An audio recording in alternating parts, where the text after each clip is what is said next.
बिस्मिल्लाहिर्रहमानिर्रहीम नहमदु व नुसल्ली व नुसल्लिम अला रसूलिल करीम।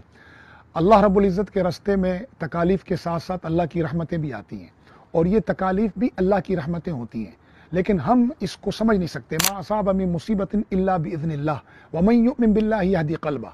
जो भी अल्लाह की तरफ से चीज़ अचानक पहुँचती है ना, वो अल्लाह ही की तरफ से पहुँचती है, और जिसका इस चीज़ पर ईमान आ जाए तो यहदी क़ल्बा, अल्लाह ताला उसके दिल को हिदायत देते हैं, सुकून देते हैं, इत्मीनान देते हैं, रास्ता देते हैं। तो अल्लाह ताला हर चीज़ पर जो है ना वो जानने वाले हैं कि हमारे लिए क्या खैर है और क्या नहीं है। हम जब से ये सफ़र शुरू किया 3 तारीख से हम ट्यूनिस को पहुँचे। पहले मलेशिया पहुँचे, फिर 3 को ट्यूनिस पहुँचे। ट्यूनिस में पहुँचने के बाद तरबियत के दौरान, तरबियत के बाद जिस तरह के मामलात आते रहे, आप उससे पूरी तरह वाकिफ़ हैं। कभी हमारा कप्तान चला जाता, कभी हमें कश्तियाँ बदल जाती, कभी हमें कश्ती में हमारी जगह कोई और बैठ जाता। ये अल्लाह की तरफ से हिकमतें थी, हम अपने रब की हिकमतों को नहीं समझ सकते।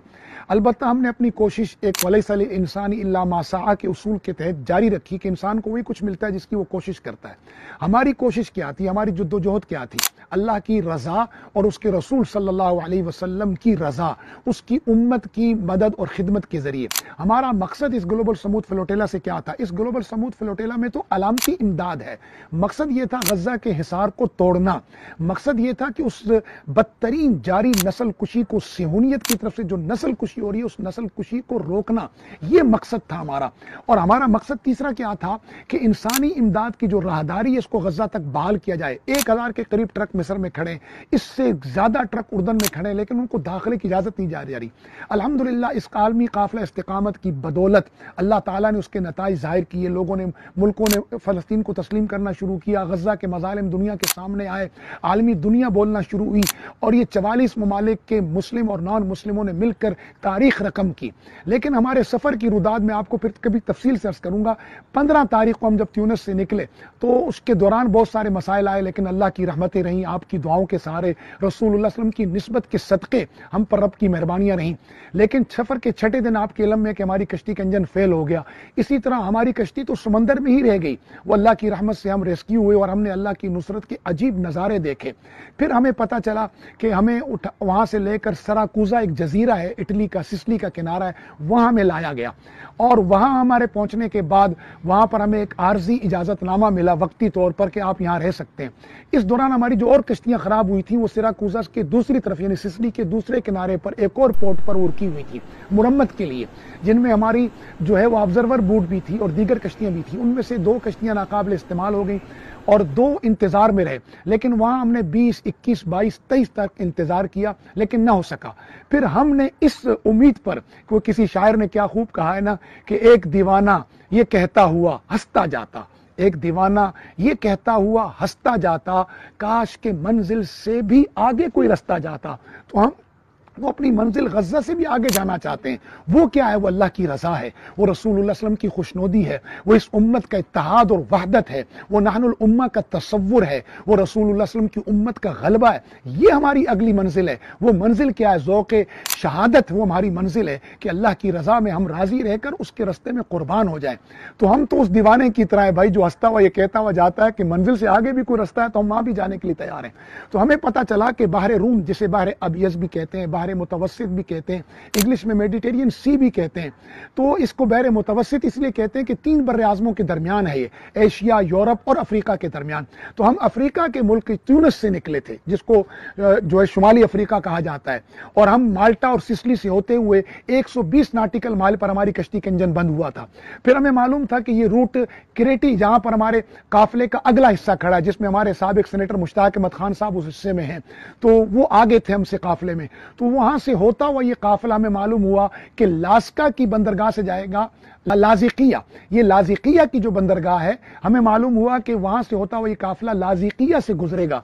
तो हमने जब देखा कि हमारा इटली का आर्जी इजाजतनामा खत्म हो रहा है, तो हमने कोशिश करके मैंने ये सफर अल्लाह की रहमत से शुरू किया और अल्हम्दुलिल्लाह हम लाज़िकिया पहुंच गए।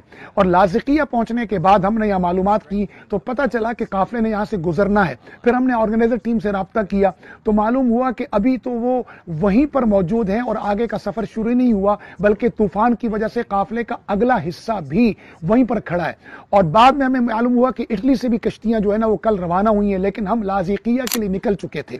تو اب ہم اس وقت لاذقیہ موجود ہیں، اور اللہ کی رحمت سے امید ہے کہ انشاءاللہ آپ کی دعاؤں کے نتیجے میں وَلَيْسَ لِلْإِنسَانِ إِلَّا مَا سَعَىٰ کے نظریے کے تحت ہم یہاں پر آئے ہیں۔ آج کا ہمارا پیغام تھوڑا طویل ہوا کیونکہ ہمارے ساتھی بہت زیادہ فون کر رہے تھے، ہماری سفر کی کارگزاری پوچھنا چاہتے تھے، تو یہ ہماری سفر کی کارگزاری تھی۔ میں یہاں تک پہنچا ہوں اللہ کی رحمت سے، مجھے امید ہے کہ یہاں سے میں یہ قافلے سے شامل ہوں گا، اور اگر خدا نخواستہ میں یہاں سے بھی شامل نہ ہو سکا تو مجھے جہاں تک امید کی ایک آخری کرن نظر آئے گی، جیسے غزہ والوں کو ایک امید کی کرن نظر آئی ہے اس عالمی قافلہ استقامت کی شکل میں، جبکہ میں یہ سمجھتا ہوں کہ یہ 100 میں سے 1% امداد ہے جو ان کے لیے جا رہی ہے، لیکن اس قافلے نے ان کے لیے کئی رستے کھولے ہیں۔ میرا رب انشاءاللہ ہمارے لیے بھی رستہ کھولے گا، ہمارے غزہ کے بھائیوں کے لیے بھی رستہ کھولے گا، اور انشاءاللہ العزیز ایک دن علم کا، عدل کا جھنڈا سر بلند ہوگا، ظلم اور جہالت کے پرچم انشاءاللہ سر نگوں ہوں گے، صہیونیت ناکام ہوگی، انسانیت، اسلام اور اللہ کا دین اور مظلوم انشاءاللہ جیتیں گے۔ ہم نے اس وقت تک اپنی جد و جہد جاری رکھنی ہے۔ خدا نخواستہ یہاں سے بھی مجھے رستہ نہ ملا تو جہاں مجھے امید کی کرن نظر آئے گی میں اس کرن کے پیچھے چلوں گا، اس وقت تک جب تک لا یکلف اللہ نفسا الا وسعہا، اللہ نے جہاں تک میرے نفس کو وسعت دی ہے، اور یہی مجھے حضرت شیخ الاسلام حضرت مفتی تقی عثمانی اور میرے مربی حضرت مفتی سید مختار الدین شاہ صاحب کی نصیحت ہے کہ جہاں آپ کو آسانی ہو وہاں تک جائیں، اس کے بعد اپنے نفس کو کسی تکلیف میں نہ ڈالیں۔ ہم تو اللہ کی رضا میں راضی رہنے والے ہیں، اللہ تعالی ہمیں اپنی مرضی نصیب فرمائے، اپنے رسول صلی اللہ علیہ وسلم کی محبت نصیب فرمائے، ہماری جو منزل ہے غزہ اللہ ہمیں وہاں تک پہنچائے عافیت و سلامتی کے ساتھ، ہم اپنے مسلمان بھائیوں کے منہ میں لقمہ ڈالیں، ان کے ظلم پہ ہونے والے ظلم کو روکنے کا ذریعہ بن جائیں، اور ان تک انسانی امداد کی راہداری کو قائم کرنے کا ذریعہ بن جائیں۔ آپ حضرات کو یہ تفصیلی پیغام اس لیے نشر کیا کہ بہت سارے ساتھیوں کو بہت پریشانی تھی، مختلف خبریں چل پڑتی تھی، کبھی ڈراؤن ہوا ہے جی فلاں شہید ہو گیا، تو الحمدللہ ہم خیریت سے ہیں، لیکن اگر اس رستے میں ہمیں شہادت ملتی ہے تو میں یہ سمجھتا ہوں یہ اس رستے کا انعام ہے، اور اس کے لیے ہم نے ہمیشہ دعا کی اللہ سے کہ اللہم احینی سعیدا وامتنی شہیدا، اور یہ وہ مبارک مقام ہے جہاں سے صحابہ کے قافلے اس مقدس سرزمین سے گزرے ہیں۔ تو ہم بھی یہی دعا کرتے ہیں اپنے لیے بھی اور سب کے لیے بھی کہ اللہ ہمیں امت کی خدمت کے لیے قبول فرمائے، ہماری نسلوں کو قبول فرمائے، ہمارے اس عمل کو اللہ اخلاص نصیب فرمائے، اور اپنی بارگاہ میں اس کو اللہ شرف قبولیت عطا فرمائے۔ اللہم احینی سعیدا وامتنی شہیدا، اللہم احسن عاقبتنا فی الامور کلہا واجرنا من خزی الدنیا وعذاب الآخرہ، اللہم آمین بجاہ النبی الکریم، آمین برحمتک یا ارحم الراحمین۔